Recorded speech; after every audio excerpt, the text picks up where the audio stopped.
Halo warga sekolah, apa kabar kalian semua? Semoga baik-baik saja. Kembali lagi di Sekolah Horor.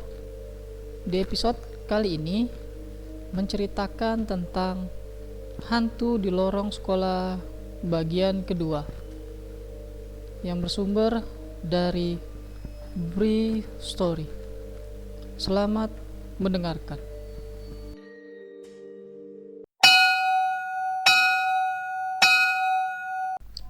Ternyata itu adalah replika kerangka tulang lengkap manusia yang memiliki ukuran yang sama dengan manusia dewasa. Bagian kepala menggantung pada tiang penyangga yang berada di belakangnya. Gua yakin kalau suara aneh itu bersumber dari benda itu. Yang cukup menyeramkan, ternyata replika rangka manusia itu bergerak berputar perlahan. Yang tadinya membelakangi gua yang sedang berdiri di depan pintu, pelan-pelan semakin berposisi menghadap gua. Sungguh sangat menyeramkan. Tapi gua tetap diam, seperti gak bisa bergerak untuk melangkah pergi dari situ. Pandangan terus terpaku menatap rangka yang sebentar lagi akan benar-benar menghadap gua. Akhirnya kami benar-benar dalam posisi berhadapan dalam jarak yang gak terlalu jauh. Beberapa detik kemudian gua akhirnya bisa bergerak dan lalu berlari kencang keluar ruangan. Kenapa gue tiba-tiba lari ketakutan? Karena ketika sudah berhadap-hadapan, walaupun ruangan masih dalam keadaan gelap, gue masih bisa melihat kalau tiba-tiba rahang tengkorak itu bergerak naik turun, membuat gigi bawahnya beradu dengan gigi atas, lalu menimbulkan suara yang sudah sejak lama membuat gua penasaran.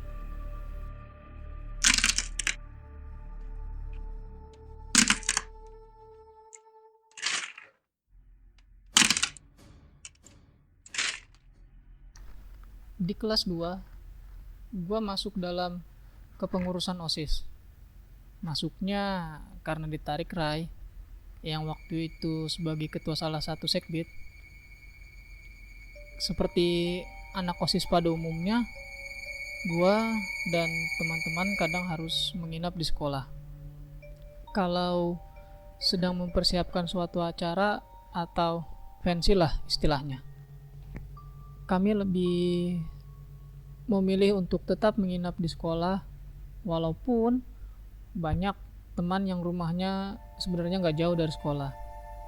Tapi nanti biasanya setelah malam semakin larut, satu persatu banyak yang memilih pulang ke rumah masing-masing. Jadi yang tinggal hanya segelintir aja yang rumahnya jauh, ya kayak gue ini. Biasanya anggota geng menginap terdiri dari gua, Rai, Ikhwan, Adi, Omes, Dedi, dan Ahmad. Biasanya nggak jauh-jauh dari itu aja orangnya. Anak-anak yang pokoknya seru dan lucu-lucu. Pada suatu malam, kami sedang dalam persiapan suatu acara yang akan diadakan esok harinya. Acara tahunan yang biasanya berisi bazar dan pegelaran musik serta kesenian lainnya. Sama seperti acara-acara sebelumnya, kami mempersiapkan segalanya sejak jauh hari, memastikan seluruh kegiatan akan berjalan dengan baik dan sesuai rencana. Sampai ketika satu hari sebelum acara dilaksanakan, kami memutuskan untuk menginap di sekolah semalam sebelum acara. Panggung sudah berdiri di lapangan, berbagai pernak-pernik bazar juga sudah terpasang dengan rapi. Soundcheck sudah dilakukan. Intinya, Jam 9 malam, nyaris seluruh perangkat acara sudah siap. Kami hanya tinggal bersenda gurau menikmati malam. Gua dan teman-teman sangat menikmati waktu-waktu seperti ini. Bebas bercengkrama, nggak ada guru dan orang tua. Sampai akhirnya teman yang kebetulan rumahnya nggak jauh dari sekolah satu persatu pulang. Semakin mendekati tengah malam, hanya tinggal segelintir siswa yang masih berada di sekolah. Jam 11, hanya tinggal beberapa anak saja yang tinggal dan memutuskan menginap. Gua, Rai, Dedi, Ahmad, Adi, Omes, dan Ikhwan. Hanya mereka itu yang gue ingat. Karena kami ini yang nantinya seperti menjadi anggota tetap geng siswa menginap di sekolah. Kami berkumpul, duduk di lapangan, persis di depan panggung. Gua duduk menghadap bagian belakang panggung. Oh ya, bagian belakang sekolah, paling pojok, ada toilet yang sangat jarang digunakan, sehingga keadaannya jadi sedikit menyeramkan, kotor, lembab, berdebu. Kami lebih sering menggunakan toilet yang lain, atau diam-diam menggunakan toilet guru. Di sebelah toilet ini ada dapur. Biasa kami gunakan bila ada kegiatan yang ada acara memasaknya, atau untuk hanya sekedar membuat minuman panas dan mie instan. Ada cerita seram. Kenapa toilet belakang itu sangat jarang digunakan? Cerita yang gue dengar dari kakak kelas. Mereka mendengar cerita itu juga dari kakak kelas sebelumnya. Jadi udah turun-temurun. Katanya, dulu banyak siswa yang sering melihat penampakan hantu perempuan berbaju merah. Penampakannya gak selalu malam. Siang hari pun kadang hantu itu muncul. Penampakannya nyaris selalu di dekat toilet itu. Ada cerita kejadian yang terjadi beberapa tahun sebelum gue sekolah di situ. Jadi ada satu siswa yang dinyatakan hilang sejak pagi sampai menjelang pulang. Padahal tas dan perlengkapan sekolahnya masih ada di dalam kelas. Jadi sebelum pulang, seisi sekolah melakukan pencarian siswa yang hilang itu. Waktu itu ponsel masih langka, hanya segelintir orang aja yang bisa punya. Jadi pencarian masih manual, mencari ke setiap sudut gedung sekolah. Singkatnya, gak beberapa lama kemudian siswa hilang pun ditemukan. Ditemukan di dalam salah satu bilik toilet yang ada di pojok belakang itu. Duduk diam dengan wajah pucat dan terlihat sangat kelelahan. Dia bilang, tadi pagi harus ke toilet karena seluruh toilet sedang ada yang menggunakan. Dan dengan sangat terpaksa, dia berlari ke belakang menuju toilet yang berada di pojok itu. Terus kenapa kamu gak kembali ke kelas lagi? Tanya salah satu guru. Lalu siswa itu menjawab, gak berani keluar bilik toilet karena ketika akan keluar, dia melihat sosok perempuan berbaju merah berdiri di depan pintu. Sosok yang sangat menyeramkan. Melihat itu semua, dia lalu kembali masuk ke bilik toilet dan menutup pintunya. Gak berani keluar. Setelah itu, beberapa kali dia sedikit membuka pintu untuk mengintip keluar. Sosok perempuan itu ternyata masih saja berdiri di tempatnya. Menangis ketakutan, si siswa memutuskan untuk tetap berada di dalam toilet. Sampai akhirnya ditemukan oleh teman-temannya menjelang jam pulang. Begitulah, sejak saat itu beredarlah cerita tentang hantu perempuan berbaju merah yang gentayangan di toilet belakang. Jam setengah 12 malam, gua yang duduk menghadap bagian belakang sekolah sesekali melihat beberapa ruang kelas yang kelihatan gelap dan kosong. Hanya cahaya dari lampu lorong yang menerangi, itu pun redup.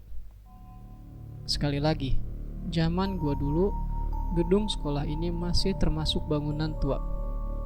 Mungkin umurnya sudah beberapa puluh tahun. Jadi ya gitu. Bentuk bangunannya sangat kuno dan klasik. Selasar memanjang di depan kelas-kelas. Di atasnya ada atap yang ditunjang tiang kayu dengan lantai berkeramik kuno. Pokoknya begitulah. Jadi kalau sudah gelap, suasana lingkungan sekolah agak menyeramkan. Beberapa pohon besar berdiri di sekeliling lapangan, di depan perpustakaan, di belakang ruang guru. Teduh di siang hari, seram kalau malam menjelang. Kembali ke malam itu, gua terus memandang ke satu kelas yang berada dekat dengan toilet belakang. Karena beberapa kali dari sudut mata gua melihat ada pergerakan di dalamnya. Tapi gak terlalu penasaran, karena teralihkan dengan percakapan teman-teman lainnya. Sampai akhirnya gua gak bisa mengabaikannya lagi ketika melihat sekelebat bayangan berbentuk perempuan bergerak keluar dari kelas, lalu menuju belakang, tempat di mana toilet dan dapur berada. Dapat dipastikan kalau yang melihat kelebatan itu hanya gua, karena Omes dan Dedi duduk membelakangi pemandangan yang gua lihat. Sementara teman-teman yang lainnya entah sedang berada di mana. Gua nggak langsung cerita tentang kelebatan itu kepada mereka berdua. Lebih memilih untuk melanjutkan perbincangan, walau perasaan sudah mulai gak enak. Bri, bikin kopi yuk. Dedi mengajak untuk membuat kopi di dapur yang bersebelahan dengan toilet belakang. Gua mengiyakan ajakan Dedi, lalu kami berjalan menuju dapur. Tapi ketika sudah sampai, ketika sedang dalam proses merebus air, Dedi bilang kalau dia sakit perut dan harus ke toilet. Lalu kemudian dia berlari menuju toilet yang ada di ruang guru, bukan toilet belakang yang padahal sangat dekat dengan dapur. Dedi gak berani ke toilet belakang. Tahu kan alasannya? Dan akhirnya gua sendirian di dapur ketika Dedi sudah kabur ke toilet. Gua berdiri memperhatikan kompor yang tengah merebus air. Sementara lorong menuju toilet ada di sebelah kiri. Lorong yang gelap tanpa penerangan sama sekali. Berusaha semaksimal mungkin untuk gak memperhatikan lorong itu. Tapi tetap saja beberapa kali secara refleks gua melirik ke arahnya. Sampai akhirnya suasana berubah. Tiba-tiba hawa gak enak datang menyeruak menyentuh perasaan. Udara yang gua hirup mendadak jadi hangat cenderung panas. Agak sedikit sesak gua bernafas. Jantung seperti berhenti berdetak. Bulu kuduk merinding semua. Gua lantas langsung memejamkan mata karena beberapa detik sebelumnya dari sudut mata gua melihat sesuatu. Di lorong toilet ada sesosok perempuan berbaju merah sedang berdiri diam menghadap gua yang sedang terpaku di depan kompor. Seketika itu pula, gua langsung memejamkan mata. Ketakutan, nyaris menangis. Lalu gua memaksa membuka mata, menoleh ke lorong toilet. Perempuan itu masih ada, masih berdiri diam dengan sebagian wajah tertutup gerai rambut panjangnya. Seram, menakutkan. Perlahan, gua mematikan kompor.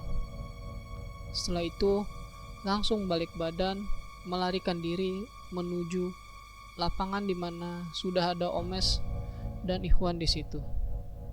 Kenapa lari-lari gitu, Bri? Ada apa? Mana kopinya?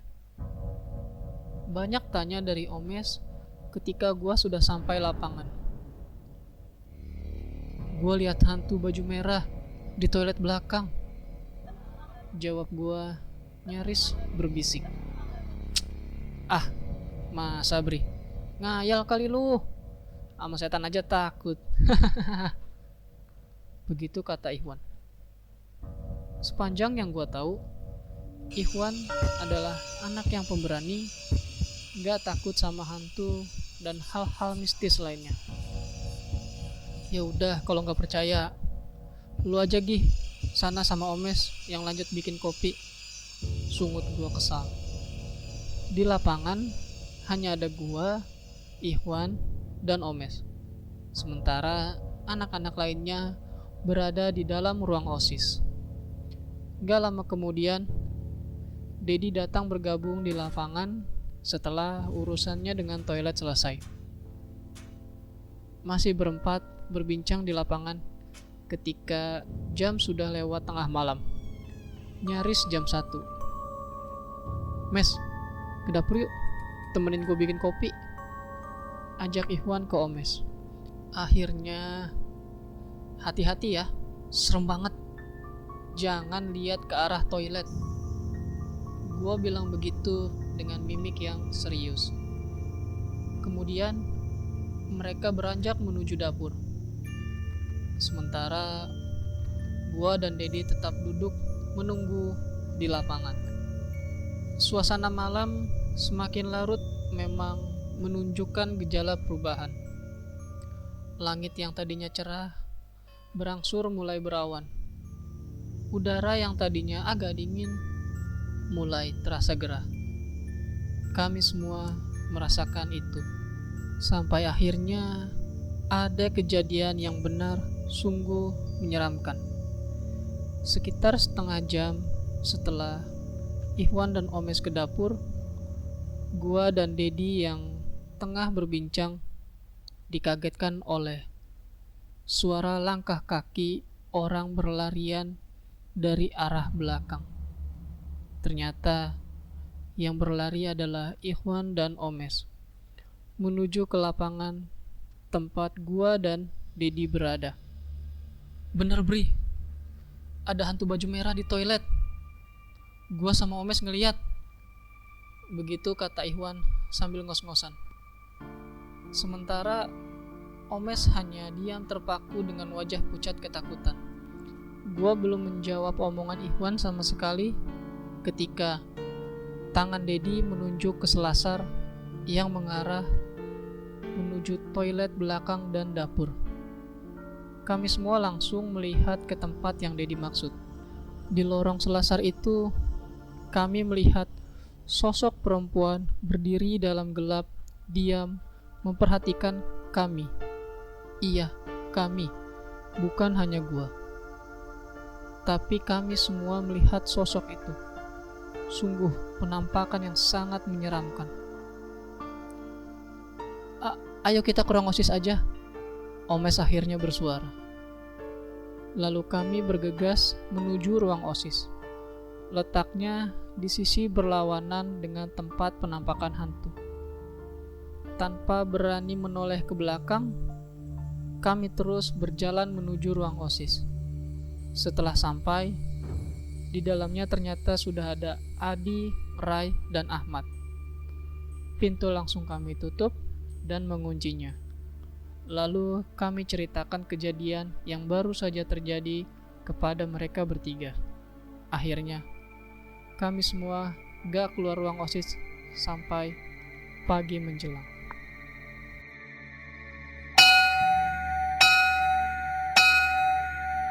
Itu dia cerita mengenai hantu di lorong sekolah bagian kedua.